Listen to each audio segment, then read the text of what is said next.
Hello दोस्तों, स्वागत है आप सबका आपके अपने channel film education and knowledge में। आज हम फिल्म और थिएटर के अंतर को समझेंगे, उन दोनों में क्या डिफरेंस है वो समझेंगे। क्या एक अच्छा थिएटर एक्टर अच्छा फिल्म एक्टर बन सकता है, या एक अच्छा फिल्म एक्टर एक अच्छा थिएटर एक्टर बन सकता है, या एक थिएटर डायरेक्टर अच्छा थिएटर डायरेक्टर अच्छा फिल्म डायरेक्टर बन सकता है कि नहीं बन सकता, उसको समझेंगे। सबसे पहले तो एक चीज़ मैं क्लियर कर दूं बिगनिंग में ही। यस, अगर आप थिएटर कर रहे हैं तो 300%, नॉट 100%, 300% आपकी एक्टिंग इम्प्रूव होगी। क्योंकि इन कंपैरिजन टू कैमरे के सामने एक्टिंग करना, थिएटर में एक्टिंग करना बहुत अंतर है। थिएटर में एक्टिंग करना थोड़ा सा आपका थोड़ा सा मैं बोलूँ in comparison to both, sorry दोनों को अगर मैं कंपेयर करूँ तो थिएटर में एक्टिंग करना थोड़ा सा टफ है। क्यों टफ है? क्योंकि वहाँ पे लाइव ऑडियंस होती है, ठीक है, रीटेक्स नहीं हो सकते हैं, ठीक है। और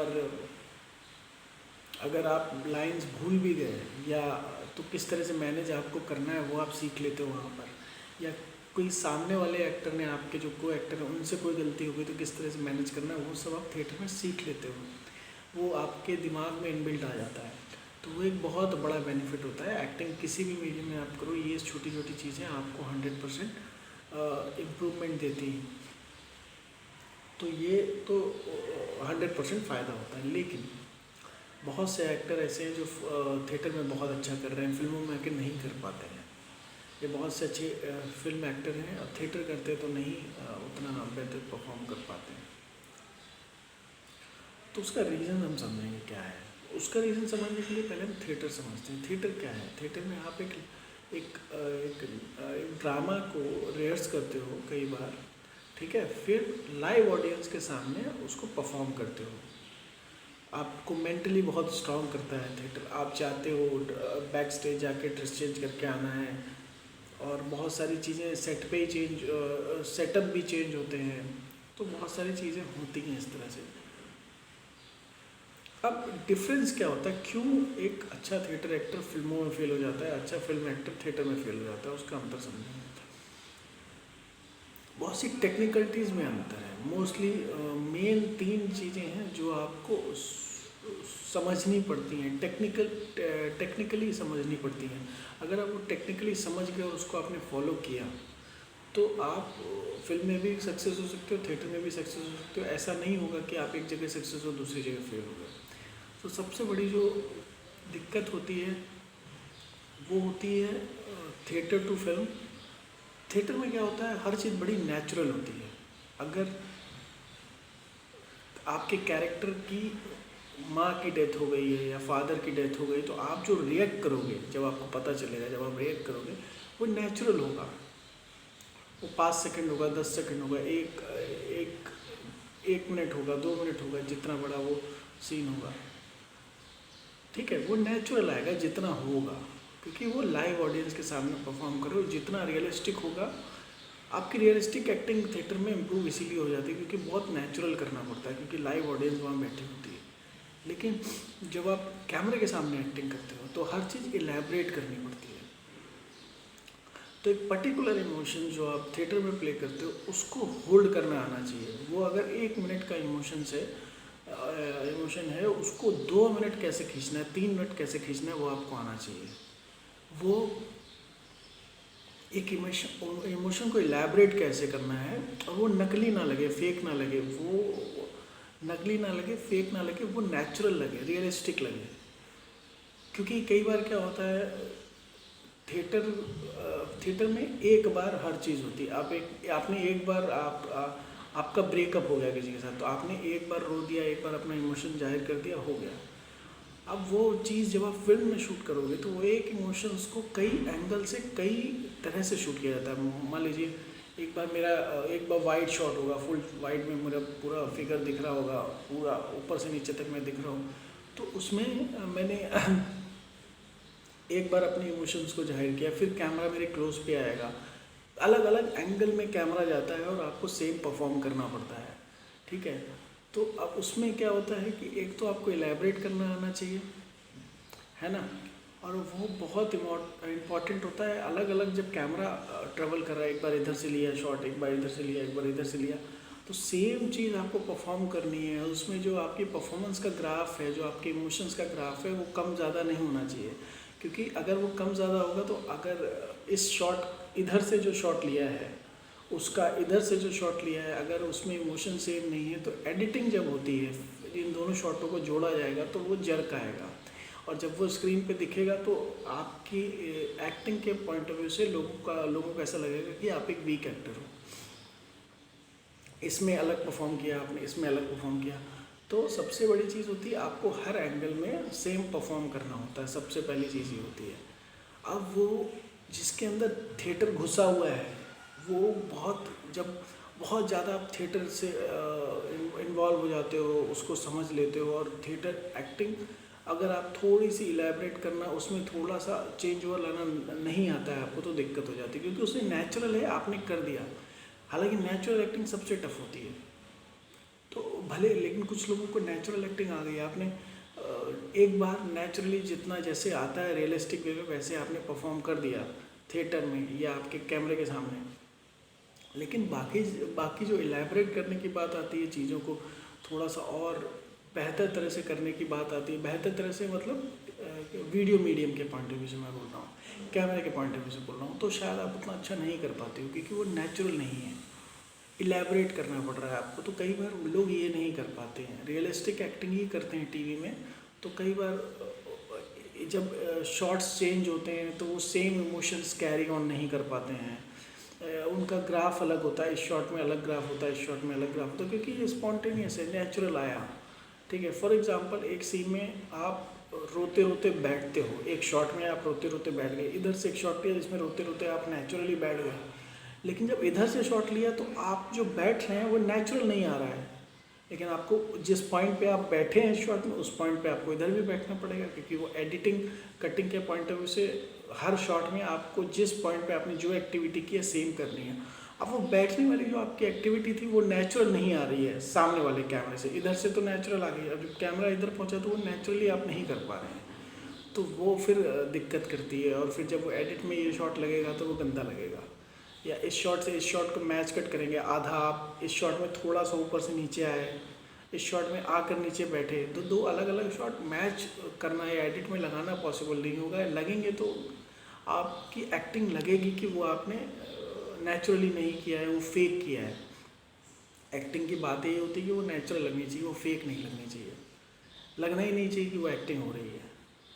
तो जब ऐसी चीज़ें पकड़ी जाएंगी तो वो आपके लिए अच्छा नहीं होगा। तो सबसे बड़ी चीज़ तो यही होती है, आपको कैमरे के सामने अपने एक इमोशंस को होल्ड करना आना चाहिए, ठीक है, उसको इलेबरेट करना आना चाहिए। एक इमोशंस को आप 30 सेकेंड में भी कह दो, एक इमोशन उसी इमोशंस को आप 1 मिनट में कह दो, और एक ही इमोशंस को, थिएटर एक्टर को अगर कैमरे के सामने एक्टिंग करनी है तो इसकी प्रैक्टिस करनी बहुत ज़रूरी है। एक इमोशंस को कई बार सेम तरह से परफॉर्म करना भी आना चाहिए। अगर आपने अभी एक परफॉर्मेंस दिया, मान लीजिए आपने कुछ प्रैक्टिस किया जिसमें आपने एक परफॉर्मेंस दिया जिसमें आपको रोना है, आपने रोए हो आप, और थोड़ी देर बाद आधे घंटे बाद वही सेम इमोशंस के साथ आपको रोने की प्रैक्टिस करनी चाहिए, जिससे आपको समझ में आ जाए कि मेरा जो एक इमोशन है उसको मैं 1-2 बार कर सकता हूँ परफॉर्म। एक इमोशन को सिर्फ एक बार कर सकते हैं तो भी वो दिक्कत है, क्योंकि कई बार एक शॉट आज होगा, एक शॉट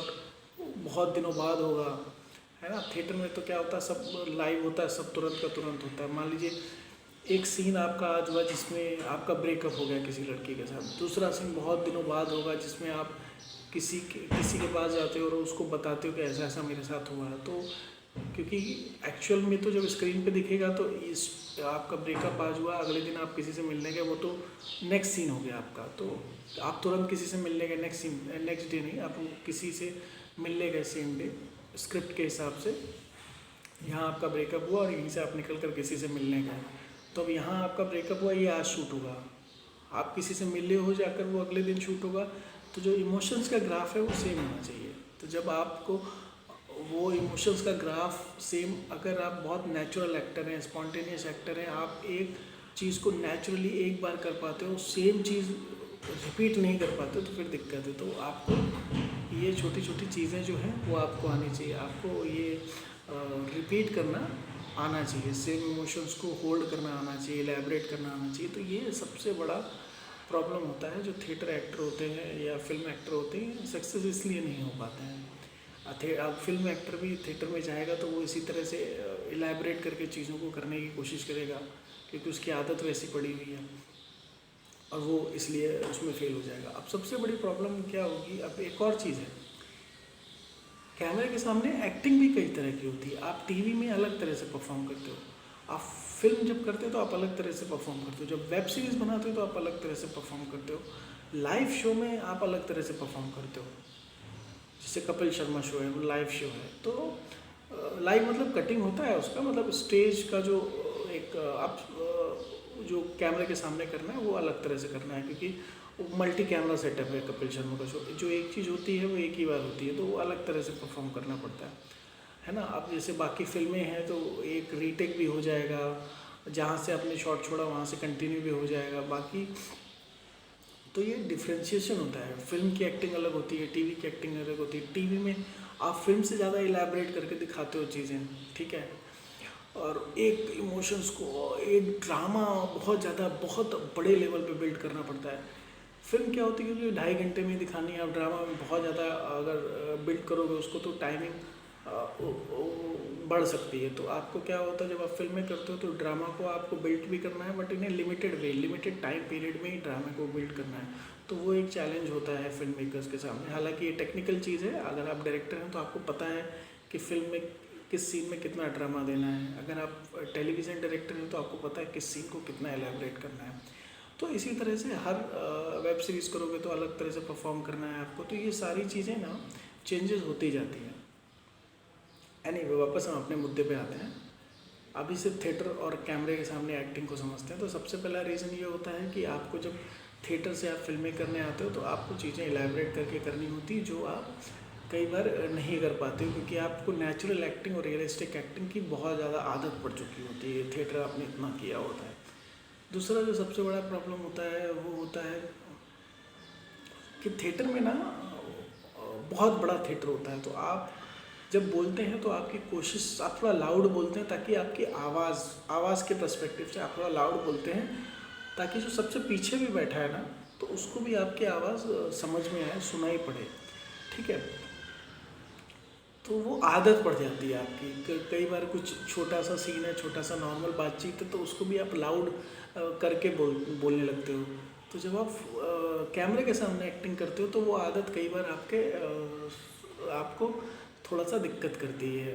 आप कई बार बहुत सॉफ्ट होके बोलना पड़ता है, बहुत ज़्यादा लाउड नहीं बोलना है, तो वो आपसे होता नहीं। मैं सिर्फ वॉल्यूम की बात कर रहा हूँ, वॉल्यूम कई बार उधर से इधर नहीं हो पाता है। हालांकि फिल्मों में तो डबिंग भी होती है, बाकी चीज़ें भी होती हैं, लेकिन जब आप टेलीविज़न में एक्टिंग करते हो तो वो डबिंग नहीं होती है, वो लाइव जो आप शूट करते हो सेट पे रिकॉर्ड होती है, उसका साउंड सेट पे उसका साउंड रिकॉर्ड होता है, तो वो नहीं हो पाता है। तो वो एक सेकंड सबसे बड़ी प्रॉब्लम क्रिएट हो जाती है कि आपको आदत पड़ी होती है। तीसरी एक और चीज़ होती है, तीसरी जो आई थिंक 3 इंपॉर्टेंट चीज़ें होती हैं, और तीसरी सबसे इम्पॉर्टेंट चीज़ होती है वो होती है आपका, अब थिएटर में क्या होता है, मान लीजिए मैं एक थिएटर एक्टर हूँ, मैं एक ड्रामा प्ले कर रहा हूँ, आप मेरी ऑडियंस हो। तो होता क्या है कि मान लीजिए एक कैरेक्टर इधर खड़ा है तो मेरे को ऐसे टर्न करके उससे बात करनी पड़ रही है, ठीक है। अभी थिएटर में क्या होता है, मैं ऐसे बात करते करते ना धीरे से ऐसे टर्न हो जाऊँगा और फिर कुछ डायलॉग सामने बोलूँगा, फिर मैं एक बार उसे देखूँगा, फिर मैं सामने ऐसे टर्न हो जाऊँगा। क्यों? क्योंकि ऑडियंस जो थिएटर की होती है वो एक ही डायरेक्शन में बैठी है, सामने बैठी है। अब मैं क्या कर रहा हूँ, मैं बार बार उससे इंटरेक्ट करने की कोशिश कर रहा हूँ ताकि मैं क्या परफॉर्म कर रहा हूँ वो देख पाएँ। तो बात करते करते मोस्टली लोग ऐसे टर्न हो जाते हैं या 3-4 टर्न हो जाते हैं। अब उसमें होता क्या है कि वो क्योंकि ऑडियंस सामने है, तो आपको जैसे एक मोटिवेशन मिलता है टर्न होने का, ऑडियंस के सामने फ्रंटल आने का, आप कर जाते हो। अब ये चीज़ जो होती है, ये आप जब आप कैमरे के सामने एक्टिंग करते हो तो भी कई बार होती है, जबकि कैमरे के सामने तो ज़रूरत नहीं है। मान लीजिए कैमरा, अगर मैं इधर देख के बात करूँगा तो मेरा कैमरा इधर आ जाएगा, इधर से मेरा एक शॉट जाएगा, जब मैं इधर बात करूँगा तो मेरा एक शॉट इधर से भी जाएगा, कैमरा इधर आ जाएगा। जिधर मैं देख के बात कर रहा हूँ कैमरा उधर जा सकता है अगर रिक्वायरमेंट है। कई बार डायरेक्टर को नहीं लगता है कि फ्रंटल उसके कैमरा एकदम फेस के सामने होना चाहिए, ऐसे भी जा सकता है शॉट, तो ऐसे भी जाता है। लेकिन होता क्या है कि थिएटर एक्टर मोस्टली बात करते करते थोड़ा सा कैमरे की तरफ फेसिंग दे देते हैं, कई बार ये होता है, तो ये भी अच्छा नहीं लगता है। हालांकि कई बार वो नेचुरल लगता है, बट फिर भी वो लगता है कि डेलिब्रेट होके किया जा रहा है, वो अच्छा नहीं लगता है, क्योंकि आपकी आदत ऐसी पड़ गई है, वो उस आदतों को चेंज करना पड़ता है। तो ये है, ये छोटी छोटी चीज़ें हैं, 3 मेन चीज़ें हैं। साउंड का आपको ध्यान रखना पड़ता है, थिएटर में थोड़ा लाउड बोलते हो, फिल्मों में उतना लाउड नहीं करना होता है, क्योंकि थिएटर में क्या होता है आपको लास्ट बेंच पे जो बैठा है उसको भी अपना साउंड आपकी आवाज़ पहुँचे वो ध्यान रखना पड़ता है। तो ये 3 चीज़ें हैं, इनको आपको समझना पड़ेगा, इलेबरेट करना आपको आना चाहिए, साउंड का वेरिएशन आपको पता होना चाहिए, और तीसरा कैमरा के सामने जब एक्टिंग होती है तो ये जो एक चीज़ है वो थिएटर में थोड़ी अननेचुरल होती है, उसको नेचुरल करना पड़ता है। जब आप कैमरे के सामने करते हो तो इसको थोड़ा सा नेचुरल करना पड़ता है। अगर आप इधर किसी से बात करो तो फिर इधर ही बात करोगे, ऐसे टर्न नहीं हो जाओगे। इन जनरल लाइफ में हम ऐसे नहीं करते, हम किसी से बात कर रहे हैं तो हम उसको ही फेस करेंगे। हाँ, कभी कभी होता है कि हमको फेस नहीं करना है, नज़रें चुरानी है, कुछ भी है, तो हम लुक अवे भी करते हैं रियल लाइफ में भी। तो ये 3 मेन चीज़ें होती हैं जिनको अगर एक थिएटर एक्टर ध्यान देगा या फिल्म एक्टर ध्यान देगा, तो वो एक एक्टर ध्यान देगा तो वो दोनों जगह सक्सेस हो सकता है, दोनों जगह उसको वो अपना जो ड्रीम है वो अचीव कर सकता है। तो ये बेसिक चीज़ें होती हैं। ये अगर कोई स्विच ऑन करना सीख जाता है, थिएटर में कैसे एक्टिंग करनी है, फिल्म में कैसे एक्टिंग करनी है, फिल्म में एक्टिंग कर रहा तो फिल्म की तरह करा, थिएटर में करा तो थिएटर की तरह करा, उसको स्विच ऑन स्विच ऑफ करना आना चाहिए। थिएटर का बटन कब ऑन करना है, फिल्म का बटन कब ऑन करना है, उसे पता होगा तो वो कर ले जाएगा। तो ये मेन चीज़ होती है। बाकी अगर हम डायरेक्टर्स की बात करें, थिएटर डायरेक्टर और फिल्म डायरेक्टर में बहुत अलग तरह का अंतर है। अगर आप थिएटर डायरेक्टर हैं तो अगर आप फिल्म करने आते हैं तो इसी तरह की बहुत सारी टेक्निकलिटीज़ होती हैं जो आपको सीखनी होती हैं। लेकिन हालांकि फिल्म जब आप करने आते हो तो बहुत आपकी टीम होती है, आपके पास अच्छा खासा टीम होता है, जिसमें एसोसिएट डायरेक्टर होता है, चीफ असिस्टेंट डायरेक्टर होते हैं। मोस्टली चीफ असिस्टेंट डायरेक्टर और एसोसिएट डायरेक्टर ऑलमोस्ट डायरेक्टर ही होते हैं। कई बार कुछ ऐसा होता है कि एसोसिएट डायरेक्टर इंडिपेंडेंट प्रोजेक्ट कर चुके होते हैं, chief assistant director independent project कर चुके होते हैं। तो ये लोग आपकी हेल्प करते हैं, ये लोग आपको टेक्निकली हेल्प कर सकते हैं, ठीक है। शॉर्ट्स कैसे क्या शॉर्ट डिवीज़न कैसे होता है वो सब आप कर सकते हो, और जाके सेट पे आपको डायरेक्ट नहीं करना है, उसका प्री प्रोडक्शन में आप ये सारी चीज़ें कर सकते हो, ये हो सकता है। लेकिन इसके साथ साथ जो सबसे बड़ी दिक्कत आती है वो ये आती है कि जैसे आप थिएटर की एक्टिंग है, थोड़ी सी लाउड है, थोड़ी सी वॉल्यूम उसका ज़्यादा है, बात करते करते लोग ऐसे टर्न हो जाते हैं क्या फ्रंटल। अब ये तो आप थिएटर में कराते हो, फिल्मों में जब आप आते हो डायरेक्शन करने तब ये सारी चीज़ें चेंज हो जाती हैं। तो वो स्टडी करना पड़ेगा आपको। फिल्म डायरेक्शन और थिएटर डायरेक्शन बहुत डिफरेंस है, बहुत सीखना पड़ेगा आपको। उसके लिए प्रॉपर आपको टेक्निकली आपको किसी को असिस्ट करना पड़ेगा, चीज़ें करनी पड़ेंगी, ये टेक्निकल चीज़ें आपको समझनी पड़ेंगी। एक्टर के लिए बताना आसान है, 3-4 चीज़ें फॉलो करेगा तो दोनों जगह सक्सेस हो जाएगा। डायरेक्टर के लिए थोड़ा मुश्किल है। डायरेक्टर को बहुत टेक्निकली पूरी फिल्म को होल्ड करना है तो वो इतना आसान नहीं होता, तो उसको टेक्निकली पहले सीखना पड़ेगा फिल्म वाला काम या थिएटर वाला काम, फिर वो उसको एग्जीक्यूट कर पाएगा। तो आई थिंक आज का वीडियो मैंने सारे जो कन्फ्यूज़न थे जिनको था कि थिएटर करना बेनिफिट होता है कि नहीं होता है, तो वो तो मैंने बता दिया। 100% एज एन एक्टर आपको बेनिफिट करेगा ही। तो ये सारे आई थिंक मुझे ऐसा लगता है मैंने सारे टॉपिक कवर किए, सारे पॉइंट्स कवर किए हैं, और आज का वीडियो यहीं पर फिनिश करते हैं। मिलते हैं आपसे बहुत जल्द नेक्स्ट वीडियो में। Thank you very much.